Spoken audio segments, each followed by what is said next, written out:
Bush Radio. Bush Radio.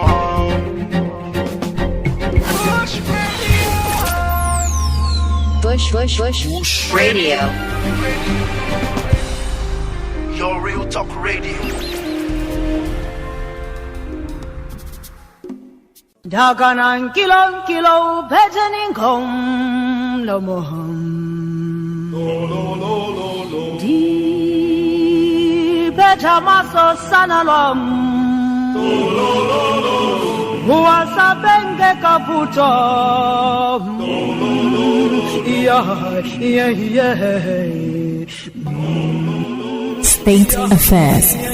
State Affairs with Edmund Obilo.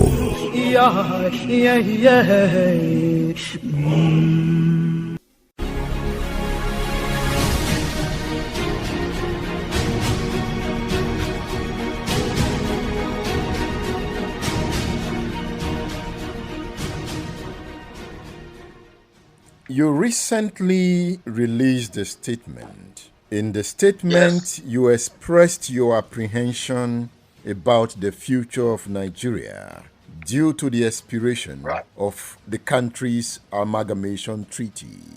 Should you be apprehensive after 59 years of Nigeria's independence? Do you have enough reason to be apprehensive? Yes, I do have. From what we are seeing today in the country, which speaks to the foundation of the Nigerian Union. There is bloodletting, heavy bloodletting, and ethnic mutual distrust and clashes almost on daily basis. And so that calls for concern and apprehension. The foisted amalgamation ordinance and edit by colonial Britain through Lord Fredrick Luggard, there were no agreement of the people living here. And so it was not well packaged, put together or structured to bring about peace and harmony. It was foisted in the interest of the colonial Britain or the British colonialists. Yes. You have talked about the lack of consultation by the colonial authorities, but you would recollect that towards independence, there was the Ibadan Conference and there was the London Conference to fashion out an independence constitution for Nigeria. And by October 1st, 1960, Nigeria got her independence. So when you talk about lack of consultation, some would ask, what consultation are you talking about? Thank you very much. I was talking of lack of consultation in foisting Nigeria and bringing about Nigeria into existence. But I agree with you that towards the exit of the colonialists, there was some sort of consultation and some sort of conferences in Nigeria and in London to bring about an independent Nigeria, which was not too thorough, but a bit shoddy. But for the Nigerian nationalists, they have to even first send away the British colonialists. That was for them to say, okay, well, even at this, the most important thing, even if we cannot agree on a perfect union, let us first and foremost do away with colonial Britain. Then we will come back to our own. Quickly again, they have to review the union, which brought about the 1963 Republican Constitution. And consultation for nation building is a continuum. As new reality exists, new consultation will appear, will come up for people to fashion modes and model that can take care of the new realities. It's unfortunate that in the last 7 years, there have not been national consultation. It's dangerous. Vateran Okuniyi, don't forget that President Goodluck Jonathan consulted the people in a conference. Obasanjo consulted the people in a conference. Yes, that's why I said that in the last 5 or 6 or 7 years. There's never been, since this new government came in, there's never been. And even the one done by President did not see the light of the day and has been jettisoned. The result, the outcome, the report has been jettisoned. It has never been applied to our national life. And so the present government has never also deemed it fit to consult, to go out of governance, to say, let me through a consult. It is in a diverse, multi-ethnic, multicultural formation like Nigeria. You must consult for national understanding and reconciliation. It is critical. It is not something to be debated. No amount of money is too expensive to spend on it, because that is nation building. The moment national consultation, what I call pan-Nigerian now, misses, there will be instability. There will be mistrust. There will be wrong perception. There will be misunderstanding. And so therefore you have to go from time to time. Or in other way, just like Britain will do through Brexit, or America will do, you go to referendum to say there are certain national issues. But in Nigeria, the 1999 Constitution, which is purely a military decree, and one of the problems of my apprehension, has forecloses the intervention or sovereignty of the people. It has taken it away and given it to the elected representative as a decree, and say no other person than the National Assembly can review, can do anything about this constitution. The powers are given to it rather than given to the people in the referendum or in the national consultation in the constituent assembly. Is it not true that the National Assembly or the Congress, in the case of the United States, has the power to amend the Constitution? They can amend laws. They can amend the Constitution. They can amend laws within that is made out of the Constitution, because their fundamental rule as a parliament anywhere in the world is to make laws. Is to make laws and to review laws, to amend laws. But there is a big difference, gulf of difference, between a law made out of a constitution and the Constitution. The Constitution can only be made by a singular platform of the people, which is called the Constituent Assembly or their referendum. The Constituent Assembly, in other words, is an indirect referendum. While there is a direct referendum where you go and vote yes and no by the entire people, you have a representative referendum, in which case there is a Constituent Assembly elected for the purpose of dealing with the Constitution, the nation, the Constitution of the nation. You've been talking about constituent assemblies. You remember the 50 wise men that worked together to bring the 1979 Constitution. Babangida had a conference, and it was a constituent assembly. Abacha followed that same footstep. Yes. Obasanjo followed the footstep too. Obasanjo didn't follow that. Obasanjo appointed members of the national, just like Jonathan. But the Babangida Constituent Assembly was an elected one. The best process so far was the Babangida process, notwithstanding the fact that we really protested so much about the Babangida government and ousted the government. Some would say that the 1999 Constitution that you condemn is a product of the 1979 and Babangida's 1989 constitutional processes. That is not, that doesn't make it perfect. A constitution is process-led. Every constitution must be process-led and people's-driven. That is the first principle of constitution making. Even the process of the Obasanjo was very faulty, to the extent that there was a no-go area. The Supreme Military Council said to the Constituent Assembly that they cannot change presidential system, that they have adopted presidential system, they should just work it out. Which the Constituent Assembly and the coordinating 50 wise men or 49, because I will object that, regretted. Chief Professor Ben Nwabweze today regretted that. I think I've sent that interview to him, that he regretted the fact that they adopted the presidential system, but that was not their fault, because the military that were midwifing it said that they couldn't do anything, they wouldn't be able to do anything about that. It is static. You are insisting that because of the expiration of the amalgamation treaty, the future and ordinance, which were now dubbed treaty. That means it was actually foisted as a decree of the colonial Britain, was a colonial regime. And you are saying after 100 years, the ordinance having expired demands that Nigerians come together to chart a new future. Yes. Is that a point you are making?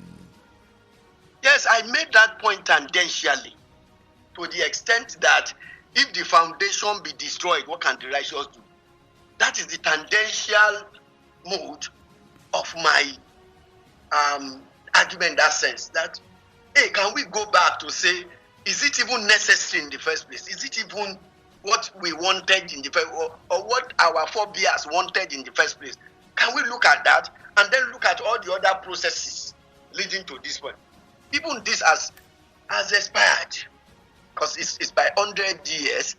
If it is a treaty, I mean, there'll be 100 years law that covers that. Okay, after it, then you can review. That's by decree or by law, and that we need to look at that. But that is not the most essential. The essential here is that, do we really have a constitution? Do we really have a country, in a state, a nation state? Which we don't have in my own classical definition of it. You don't have it, and you don't even have a democracy, because upon where is Nigerian democracy going to sit? But anyway, we say there is a law, there is a decree. Nigerian democracy, which is epitomized or symbolized by elections, is sitting on it. And I have also analyzed that even the elections that is supposed to carry and say, well, people had the election, elected, so is less than half of total voters who registered, participated, which shows a lot of apathy and unpopularity of whatever sit as government on what you call Nigeria. Vateran Okuniyi, I've been going through the report on the amalgamation of northern and southern Nigeria submitted by Sir Fredrick Luggard. And in his writing, he gave vivid description of how Nigerians came to Zungeru, the ones that came to Lagos, to celebrate the amalgamation. So when I hear that our forebears were not consulted, did they resist enough? Well, it was a colonial regime with force. A colonial is a military regime. Don't forget that Sir Luggard himself was a colonel also, or a captain in the military of Britain. He was not one of the politicians or political leaders. So he was sent here to do a military asset war, to colonize, to enslave, to take the people by force, to take this territory by the force of arms. So therefore, nobody who want to celebrate such colonial conscription. It is not right. It's not possible. I don't want to believe that people say the propaganda of the British colonialists is to say, well, this thing was celebrated, etc. But were they consulted? Was it willingly? Are we saying that conquest is not part of state building? It can't be conquest. You can build a nation. I'm not talking of state. You want to be a state of force, but you can't build. There is nation building. No nation building is made by conquest or by military force. No nation is by consultation and dialogue. It's by mutual agreement and understanding. The colonialists conquered and amalgamated the different protectorates. We had the Richard Constitution. Yes. We had the Macpherson Constitution. And Because we there had were continuous agitation. There were those are product of continuous agitation by the nationalists or the indigenous people. yes. To show you that they were not satisfied by colonialism, which Luggard said were celebrated. From those constant agitation came new consensus that led to new constitutions. Well, they were able to take care of some of the dissent, the dissatisfaction of the peoples of Nigeria. Not all, because in totality, for the nationalists, they do not want, and that was why they hurriedly packaged the 1960 independence. For every time they keep agitating, and they'll get some concession. Every successive concession after the 1914 amalgamation edict were just concession to the agitation of the indigenous people. Therefore, it was not responding to the total disenchantment of the Nigerian people.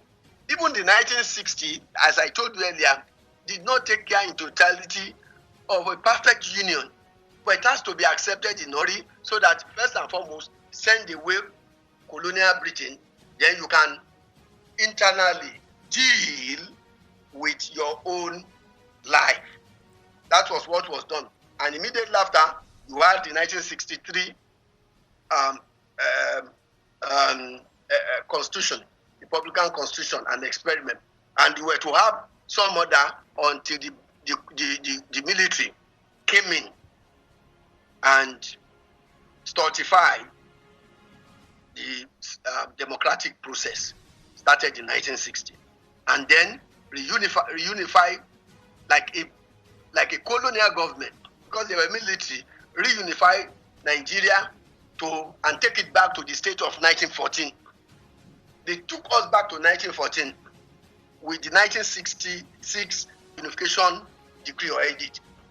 The program is State Affairs. I am discussing with Wale Okuniyi, Secretary General, Project Nigeria Movement. We will be back after this break. Don't go away.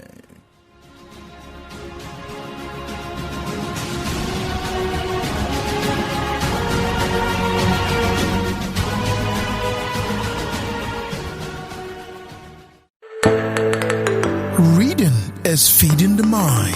When he feeds his mind, his body is happy and he is rich. Feed the mind. Go to www.udarabooks.com. Udara Books, feeding the mind.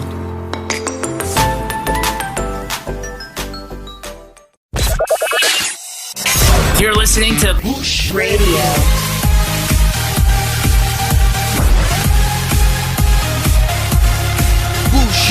Bush Radio. Your real talk radio. State Affairs with Edmund Obilo is live.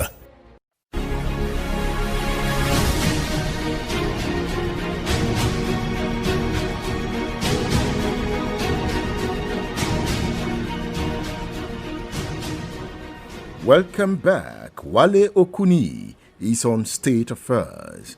He is the Secretary General, Project Nigeria Movement. Vateran Wale Okuniyi, you said in your memo, every unit and component of Nigeria, as things stand today, has the legitimate right to seek their own self-determination, peace, and well-being. Yes. I don't like the situation of bloodletting, of kidnapping, of banditry, of violence, of instability. You can never have economic prosperity in it, no matter who is ruling. This thing is going to crash badly, and it's going to, even the good people are going to be victims. Because the way it is building up, nobody is safe. They won't even know who is good or who is the who means well. Everybody together will become a victim. Therefore, before heaven falls, some of us have to intervene. That's why I say before the bubble bursts, to intervene, and it may be the last intervention I'm going to make, on this matter. I don't know, because anything can happen. So that this bloodletting, you see kidnapping, you see banditry, you see kidnapping has even turned to a business. Governance and political leadership has turned to a business. It's not for service. It's money making. It's prebendalism. So the foundation is not right. And if the foundation is, there is nothing you can build into it. It's just wishing. Somebody says he's doing anti-corruption under a corrupt constitution and a corrupt nation, a corrupt foundation. You won't be able to do it. It's a spiritual phenomenon. And so when there is no agreement today, no agreement tomorrow, as Fela has sang, you can't have, the center cannot hold. Things fall apart. And therefore, for the peace of the various diverse peoples and units, they can begin to pursue itself and say, well, let us have our self-determination in terms of autonomy or going away to stand alone. And those who want to remain within Nigeria has the right to do so. It is called right to self-determination, which is given by the United Nations Convention on Indigenous People, 2007, to every indigenous people. It is given to indigenous people, accepted, endorsed by United Nations Convention, that every indigenous peoples within any country are free and at liberty to seek their self-determination. They are free and they will be supported by the United Nations. And that is why they have groups like UNPO. And so in the United Nations, Unrepresented Nations and Peoples Organization, they have it there. So you can find people who are not satisfied or not consulted or not carried along or whose voices are not incorporated in their constitution. They can seek their self-determination and happiness through the United Nations. In the recent past, the talk of self-determination centered around the Igbo people. But today, the talk of self-determination is getting more intense in Yoruba land. Not too long ago, Professor Banji Akintoye talked about the Yoruba nation being admitted into the UNPO. Are you worried about this? Well, those are part of the issues that led to my apprehension. People are already taking steps, but those steps are even more organized and structured and peaceful. Because what about the ones like banditry, the ones like Boko Haram, saying that their Quran is superior to the Nigerian constitution, and they want Islamic State in Nigeria? Is that not a self-determination struggle? And they keep fighting. They keep fighting violently. Insurgency, insurrection. That is worrisome. Now, it is important for government, any government, all the way to consult. And that's what you see in advanced countries like Britain. That's why you see Britain. The government don't just carry on and bear off and think that, no. Your strength is in consulting the people. Not this kind of consultation we have already, where they say they have a public hearing, National Assembly. One day they rush it. You have, and there is no amount too expensive to be spent on national consultation for nation building, for peace. Do you think this present political class has the capacity for sober reflection? Well, given their foundation, I think they do not have. Given the way they have come to, they will never have that. They will never have, because given the basis of their coming to power or coming to government or coming to lead their politics, in the first place, they have not even created real political parties. We have seen something that looked like real political with Awolowo in the past. Azikiwe, NCNC, about Macaulay. These ones have not taken time. And so you have government leaders running parties. Somebody who do not know anything about the manifesto of the party, just riding roughshod of all the party leaders. Because there is no party. It is a process of the highest bidder and money bags. He will play the piper and dictate the tune. That is what you have. So they do not have that capacity because they were not trained by any political academy or school of politics. No conference, no nothing, and they were just thrown up because they brought some bags of money for election, and they can deceive the people and manipulate the people and then win the elections. They cannot profess anything. Even the party itself has abandoned its own manifesto. The party manifesto is gathering dust. Nobody is looking at it. Government is running its own. A party is doing its own. No cohesion. How do you have democracy like that? There is no democracy. That is the point I'm making. If the political class does not have the capacity for sober reflection, who then will define the new Nigeria? Fantastic. There must be an emergent leaders of conscience movement.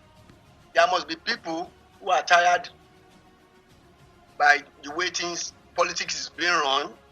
There are people who must have been thinking, who are thinkers. There are people who are patriots. There must be people who feel that things are not done, that will come together. In the history of every country that has ever been, in Cuba, from their independence struggle to the Batista government to the Cuban Revolution, even in Russia, even in America, there will be people who will come together and say, no more. We want a new Nigeria, a new constitution.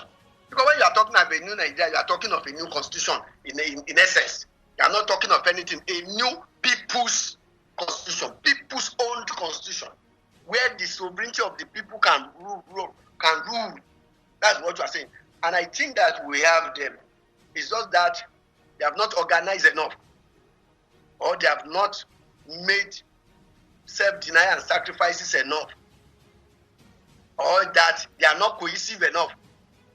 It is clear as we stand that we do not have that political platform in Nigeria that is disciplined enough to pursue the life of prosperity for the peoples of Nigeria, and that are not self-serving. What we have had is self-serving political platform. We get there, let's share the money. Okay, how do we? My friend, my girlfriend, my family, and you pack them in government. They do not know anything about governance, and that is why 1999 constitution is faulty.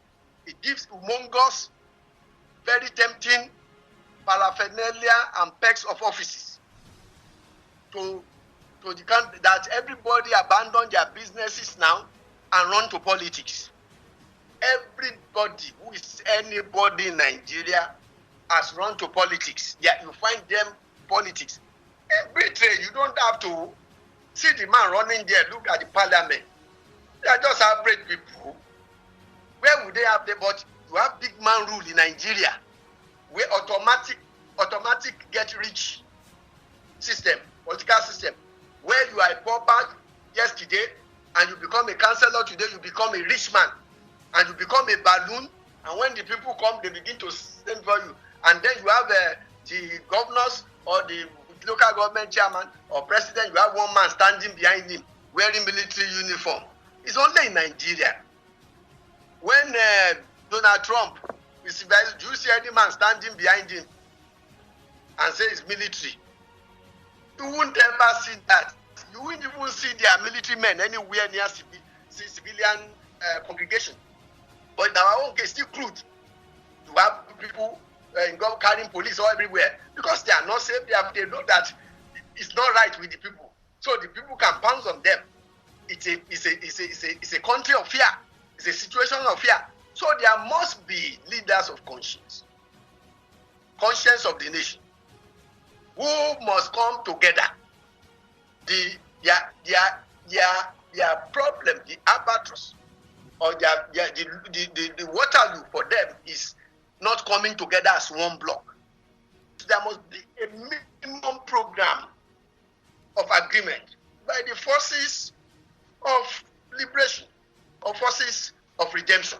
Vateran Wale Okuniyi, thank you for featuring on State Affairs. Thank you very much. It's my pleasure to be with you.